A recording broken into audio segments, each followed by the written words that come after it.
Coach Liz Mills, who came all the way from Australia just to work with the Morans and to improve our technical approach to the game, because she is very, very, very particular with numbers. And numbers don't lie. So if actually our approach is, if you improve your numbers on the floor, on how you perform, it will have a direct effect to how you perform at the end of the game. She understands our system. She understands the way we play. So coming in, she knew the right buttons to press so that she can ensure that we are still at the same level we were, if not any better. Kenya 15, South Sudan 6.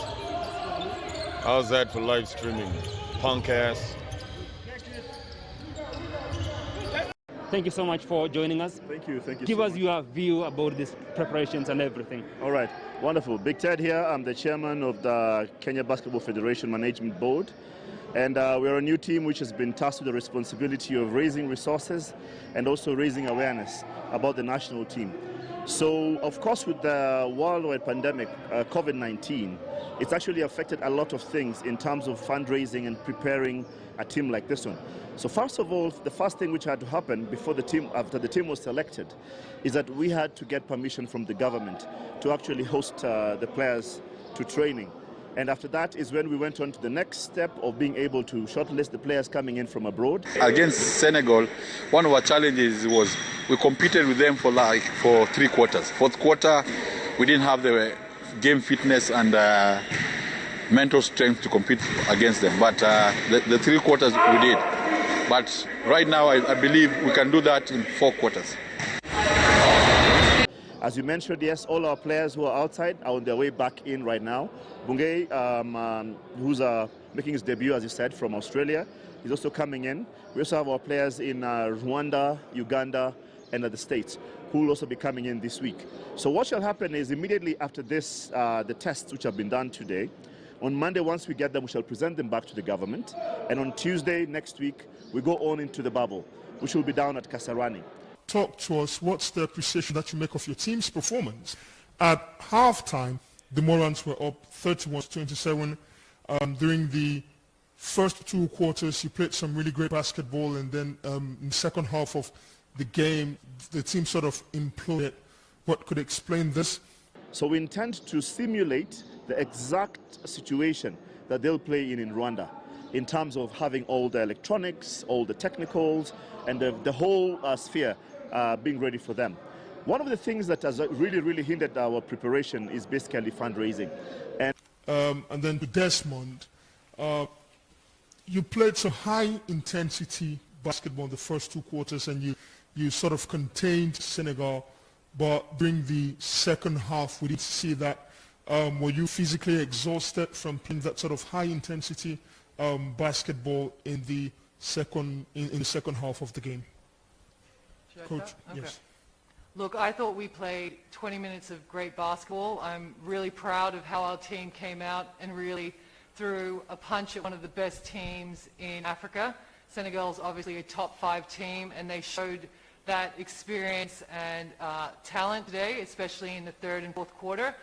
We couldn't quite handle the level of intensity that they brought in those 2 quarters. Oh, look, I think you can tell we're so excited because we respect Angola so much. This is an African powerhouse. We came in knowing their pedigree, and I think that's why this means so much to us. Obviously, punching a ticket to Rwanda also is great, and we're very happy to be there. But we still have one more game tomorrow. We want to go out with a win, so yes, we qualified, we beat a powerhouse, but we're staying focused and we're going home with 2 wins. Well, as you can see on the score sheet, we've only got 9 players, which makes it difficult against an experienced team like Senegal, where you really need 12 quality players.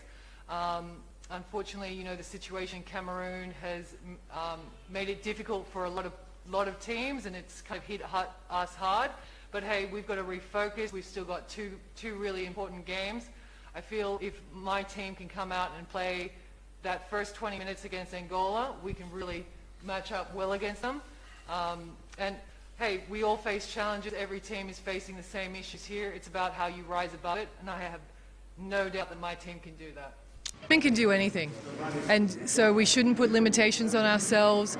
If you want to be a doctor, you want to be an astronaut, you want to be a head coach, you should be able to do anything you want, and we will our generation will continue to break barriers so that the young girls, can dream of doing anything. Women in leadership roles is starting to rise. Hopefully we'll see a tidal wave coming through. With regards to sport, we've seen it in the NBA with assistant coaches, but we're yet to see female head coaches in club teams. So hopefully I can inspire federations to think twice about hiring people who are qualified and experienced regardless of gender. I'll ask you a question, the last question probably from me. Are you ready for the Afro-basketball qualifiers? How ready are you? And is Kenya going to make it to be among the top 3 teams qualifying? Well, we showed the world what we can do right here at Nyayo Stadium. We're about to show the world what we are made of. For us, as Kenyans, as the Kenyan players, it's been 28 years since we've been in the last Afrobasket. And for us to do it, to beat Angola, which is a powerhouse in Africa, man. A very great team, great players for many, many years. It's a great honor for us to be able to do that. So I appreciate the coaches, the coaching staff, and the Angolan players for handling it respectfully, and for us to be able to do that in 28 years for Kenyans, man, it's a great feeling. One of the things that we're also doing is we're using this to gauge new players who we have in the training team, and which will build a new crop of players for the next squads that are coming up. We expected them to come out and throw a punch, so we weren't rattled going down by 10. Obviously, that's not how we want to start a game, but I've seen the maturity and depth of the players in this team, and I knew they could handle adversity. We were going to build on that first 20 minutes that we played against Senegal, and that's exactly what we did, and it started on the defense. When we could get stops, when we limited their to one shot only, we contested everything. We didn't get bullied. We weren't intimidated by these guys. And once our defense started rolling, offense became easy. When you're playing one of the top teams, you need to be able to play 40 minutes of good basketball. This is a great learning experience for this team about being able to play 40 minutes of good basketball. I'm proud of how our guys came back in the 4th after we were a bit rattled, but we'll learn from this. And now, Kenya is going in there, and I know the other countries are not taking us lightly, because you know what we did to South Sudan right here, what we've done to the other teams in the qualifiers. So this is actually going to be a very, very tough match, but we are up to the task. Our players are psyched up, pumped, ready to do this thing, so we are ready. The feeling is great. Actually, it's wonderful. I remember since we started playing basketball, we've always seen Kenya going out to these qualifiers, they're not making it. And for us to be part of this group that has been able to do the country proud is just a great feeling. And I just thank God, and on behalf of my teammates, it was a really long journey. And for us to just do this thing, it's being part of this historical moment, it's something that is so great. Yes. We 100% knew to get the ball to Tyler. We trust him. We didn't even need to set a pick for him. We spread the floor, put the ball in his hands, and we had faith that he was going to hit that shot. Tom? If you look at his track record, he has done it multiple times before. And once you've seen him catch the ball and he said, everybody get out of the way, you respect that and you do that. That's Tyler Ongwae. Now you recognize his name throughout the African continent, and everybody now will know that, yeah, we have somebody in Kenya we can play basketball too. We can not just running. Angola, another heavyweight on the continent. I mean, they've got a wonderful pedigree when it comes to basketball. How do you intend to tackle on them? I think I believe in our coach. If it gives us a good game plan, and we believe in our guys, and we can take Angola. I know Angola is one of the biggest teams in Africa, but we're the underdogs, but we stick to our game plan. I think we have a good chance. Definitely. Onyesha hiyo type of confidence, kuna ile anakuangalia kwa macho hivi na unajua kweli hapa haufai kuwa na tashwishi yoyote. Looking back at how this team performed against Senegal in Rwanda, they lost by 38, and I think we ended up cutting that by 20 points almost. So we can look at that as an improvement, and the next time we see Senegal, we'll definitely be ready. Good. He's our go-to guy. He's the guy that we call upon in situations like that, and he has never failed us. He always comes up on top. Okay. Desmond, what do you think it was an issue of intensity, especially in the last 2 quarters? I think Senegal played a good game in the second half because first half we were excellent. We executed well. We stuck to our game plan, and then in the second half, I think we kind of a little bit get out of our way, and that's something that we can correct and be ready for the next game because Senegal is one of the biggest team, and they are the big dogs, and we are still underdogs, and we are still coming up, and we hopefully, but with time, we're gonna get there. Yeah, look, I haven't seen that kind of basketball in Africa for about 10 years, where it's basically all physical, not a lot of skill involved. It's a disappointing way to play the game. As you can see, we can compete against the better teams who play a more international style of basketball, higher skill set. I think we just weren't ready for that kind of physicality, let alone have referees continue to reward it. As you can see on the score sheet, they went to the line 30 times. And this is a team that was in foul trouble every single quarter against Angola and Senegal. Look, that doesn't take anything away from their win. We didn't play the way we wanted to play. We should have risen above that level. And we're just glad we're not going to see that kind of game in Afrobasket in Rwanda. We need more women in these kind of positions. We want young boys and young men to realise that gender doesn't matter. You can be taught by any coach, male or female. The only thing that matters is qualifications and experience. Difficult to say. If you watched the game, you saw what happened. We came out of the gate kind of slow, and they jumped on us, and we just were not able to recover.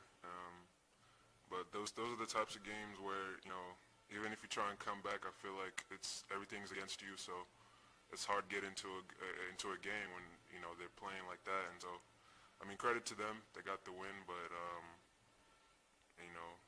I think we just got to move on. Once we have everybody in camp for adequate time, I believe we can give favorable results. Yeah, I mean, we definitely were sluggish today, but I mean, I know we can play better than that. It's not a question of intensity. It's just, the mindset that we have to go with into the game. It's got to change. And I think that what will be important for Rwanda is this camp that we'll have in July, getting to know one another better on the court, the chemistry, we got to build that, especially for a guy like me. This is my first time with the team, so I don't really know the guys that well. They don't really know me that well, so I think that's going to be important for us to build some chemistry in July. All right. Now, Tom, you do well to mention it's the first time in 28 years that Morans are qualifying for the Afrobasket, which will be your 4th participation. Do you understand the sort of impact that this can have in the growth of the sport in the country? For the country of Kenya, it's a great thing for us because we started this journey way back in 2019 when we went for the Afro-Chan in Mali, and in Uganda when we qualified for the Afro-Chan to go to Mali.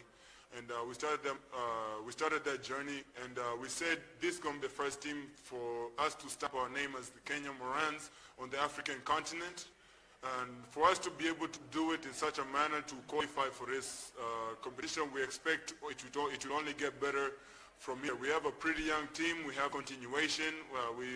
Our government is helping us out a lot to start a younger program for younger kids to make sure continuity is there. So for us, we are very, very optimistic going forward from this point for us to be able to qualify, and so that the younger kids can have something to look up to and can have a bar to be set so that for them they can be able to follow.